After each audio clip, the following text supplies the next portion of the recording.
आदरणीय प्रधानमंत्री जी का जो कथन है कि ये सदी भारत की है और इस भारत की सदी में 21वीं सदी का ये तीसरा दशक उत्तराखंड का दशक होगा।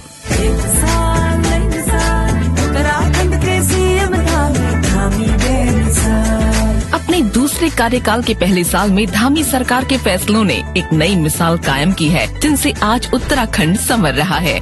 यूनिफॉर्म सिविल कोड बनाने की दिशा में बढ़ाए मजबूत कदम। युवाओं के हितों को समर्पित सीएम पुष्कर सिंह धामी ने नकल माफियाओं पर किया कड़ा प्रहार। ऐतिहासिक नकल विरोधी कानून बनाकर देश में बना पहला प्रदेश। नकल का कानून लेकर और जो माफिया गिरोह संगठित होकर इस काम को करते हैं, उनको उम्र कैद तक की सजा का हमने प्रावधान किया है। जबरन धन परिवर्तन रोकने के लिए बनाया सख्त कानून। महिला सशक्तिकरण को मिल रहा बढ़ावा। स्वयं सहायता समूहों के उत्पादों की मार्केटिंग के लिए राज्य स्तरीय संस्थानों की सुविधा, जिससे मिलेगा स्थानीय उत्पादों को प्रोत्साहन।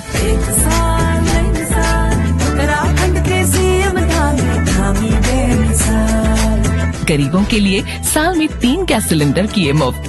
धार्मिक पर्यटन को बढ़ावा देने के लिए मंदिर क्षेत्रों के विकास के लिए मानसखंड मंदिर माला मिशन को दी मंजूरी। हमारा लक्ष्य है कि उत्तराखंड को देश का श्रेष्ठ राज्य बनाना, देश का अग्रणी राज्य बनाना। उत्तराखंड को पर्यटन प्रदेश बनाने के लिए मजबूत पर्यटन पॉलिसी लाई सरकार। जनता की समस्याओं को सुनने के लिए मुख्यमंत्री पुष्कर सिंह धामी लगा रहे चौपाल। अधिकारियों को समस्याओं के निराकरण के दे रहे आदेश। राज्य आंदोलनकारियों और उनके आश्रितों को सरकारी नौकरियों में 10% का क्षैतिज आरक्षण।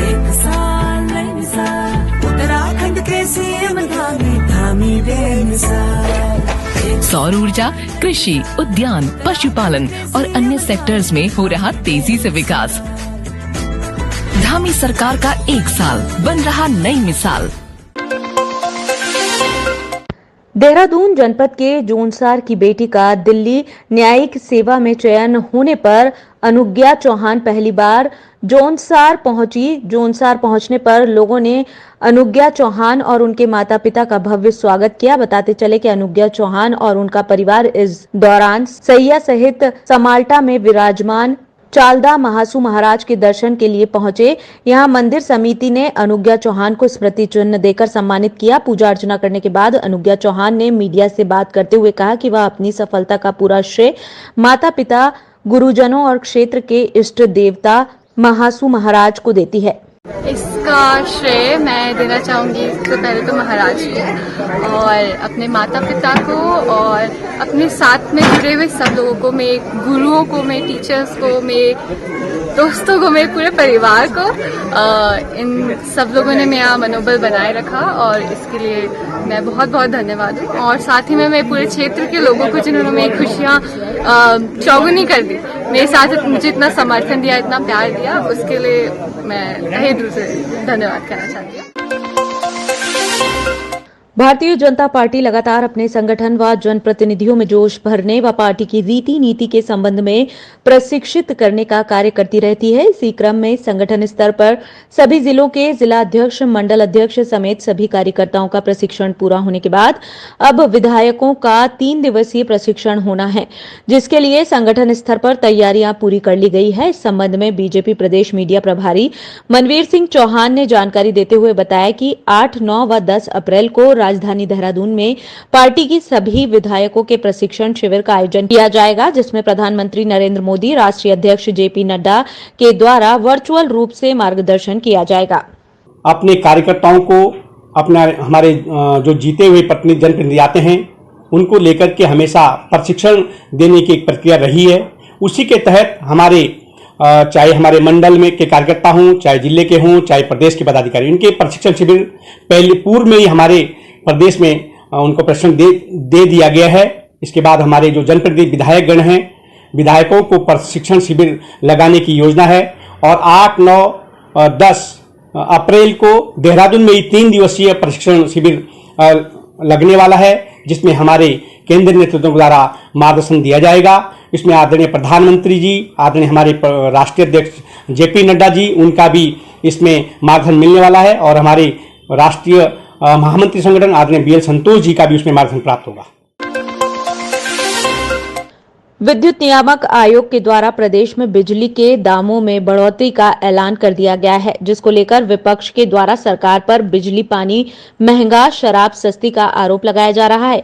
आम आदमी पार्टी के प्रदेश संयोजक जोत सिंह बिष्ट ने सरकार पर निशाना साधते हुए कहा, भारतीय जनता पार्टी की प्रदेश सरकार के द्वारा जिस तरह आम आदमी की तिजोरी पर डाका डालने का कार्य किया जा रहा है, उससे साफ है कि जहां एक और सरकार बिजली के दामों में बढ़ोतरी कर रही है, तो वहीं शराब माफियाओं से दोस्ती कर शराब के दामों में कमी कर रही है।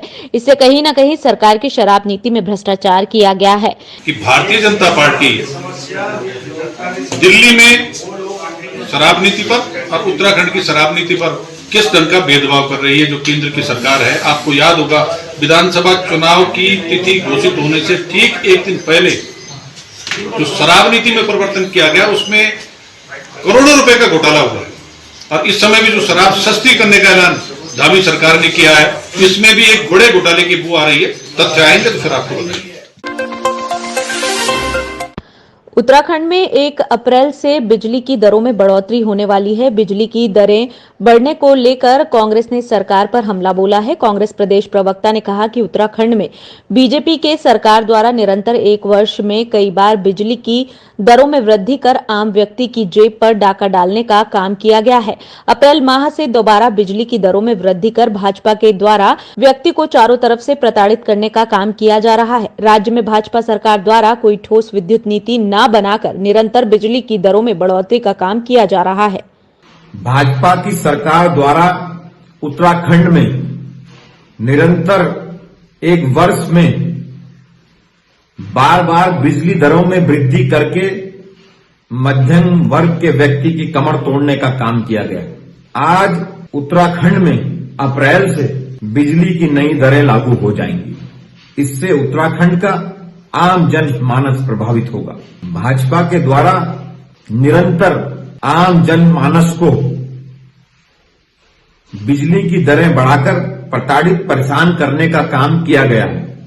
दरों में जो कटौती या बढ़ोतरी होती है, वो एक रूटीन प्रक्रिया है और विद्युत नियामक आयोग के द्वारा पूरे प्रदेश भर में विभिन्न स्थानों पर जन सुनवाई के माध्यम से, उसमें चाहे उपभोक्ता हो चाहे बिजली विभाग के लोगों को, उसकी समस्याओं को सुना जाता है। उसके बाद कोई फैसला लिया जाता है और विद्युत नियामक आयोग साल भर में बिजली की दरों के बारे में समीक्षा करते रहते हैं और समीक्षा के बाद ही कोई फैसला लिया जाता है। उत्तराखंड में आय से अधिक संपत्ति के मामले में बवाल छिड़ गया है। दरअसल राज्य के सबसे बड़े नगर निगम देहरादून के मेयर सुनील उनियाल गामा पर आय से अधिक संपत्ति का आरोप लगा है। आरटीआई से मिली जानकारी के मुताबिक मेयर बनने के बाद सुनील उनियाल गामा ने 11 संपत्ति 5 करोड़ में खरीदी, जिनका बाजार मूल्य 20 करोड़ रुपए है। आरटीआई से मिली जानकारी के मुताबिक मेयर बनने के बाद सुनील उनियाल गामा ने 11 संपत्ति 5 करोड़ में खरीदी, जिसका बाजार मूल्य 20 करोड़ रुपए है। कि अच्छा होगा कि गामा साहब क्लियर निकले, क्लीन निकले, लेकिन जब तक जांच नहीं होती, इसमें जांच नहीं बैठती, तब तक उनको अपने पद से इस्तीफा देना चाहिए, क्योंकि जांच प्रभावित हो सकती है। और गामा जी उस पार्टी से संबंध रखते हैं जिस पार्टी की डबल इंजन की सरकार है यहाँ भी और केंद्र में भी। कि छवि धूलित करने का तो कोई सवाल ही नहीं उठता, क्योंकि हम जितनी भी बात करिए हमने तथ्यों के आधार पर करी है और उनको अगर ऐसा लगता है तो अपनी लीगल कार्रवाई करें, उसका जवाब भी हम लीगल कार्रवाई से ही देंगे। आगे की क्या तैयारी है आपकी, जिस तरीके से उन्होंने आप पर आरोप लगाए हैं? देखिए, आरोप प्रत्यारोप तो ये उसका पार्ट है। अब हमने जैसे उनपे हमने तो तथ्यों के आधार पे आरोप लगाया है, पर उन्होंने बिना तथ्यों के आरोप लगाना शुरू करा है। और उन्होंने कहा जी जिनके घर शीशे के होते हैं वो दूसरे पे पत्थर नहीं मारते। तो मैंने कहा ठीक है, अच्छी बात है। अब जो उनके साथ अगल बगल कई लोग भी बैठे हुए थे, वो भी आरोप लगा रहे थे। अब शीशे के घर तो उनके भी हैं, जब पत्थर लगेगा तो कांच तो टूटता ही है, तो अगल बगल वालों पे को भी छींटे लग जाते हैं। तो गामा जी ने जो वो बोला है कि जिनके घर शीशे के होते हैं तो वो दूसरे पे पत्थर नहीं फेंकते, तो पत्थर जब फेंका जाएगा, कांच जब बिखरेगा तो अगल बगल लगेगा ही छींटे। है, अगर उनकी प्रेस कॉन्फ्रेंस को विपक्ष ठीक से सुनता तो उसको सब कुछ स्पष्ट नजर आ जाता। उन्होंने स्पष्ट रूप से ये कहा है कि उनकी वाइफ, उनकी बेटी, उनका बेटा तीनों ही नौकरी में है और उससे उनका घर वगैरह चलता है और वो प्रॉपर्टी का बिजनेस भी करते थे और वो बी ग्रेड के कॉन्ट्रैक्टर भी रह चुके हैं। तो उन्होंने अपनी पूरी संपत्ति किस जगह से आई, कैसे आई, और दूसरी बात मैं क्लियर करना चाहती हूँ आप पत्रकारों के माध्यम से और सबके माध्यम से, और विपक्ष को मैं एक संदेश देना चाहती हूँ कि जिस रेट पे हम ज़मीन पहले खरीदे होते हैं उस रेट पे ज़रूरी नहीं है इस समय बिकेगी। इस रेट में थोड़ा रेट बढ़ के ही वो ज़मीन बिकती है। तो जाहिर सी बात है कि वो जिस रेट में हम खरीदते हैं उससे थोड़े ज़्यादा रेट में बढ़ के वो ज़मीन बिकती है, तो पैसा आदमी के पास आ ही जाता है थोड़ा बहुत।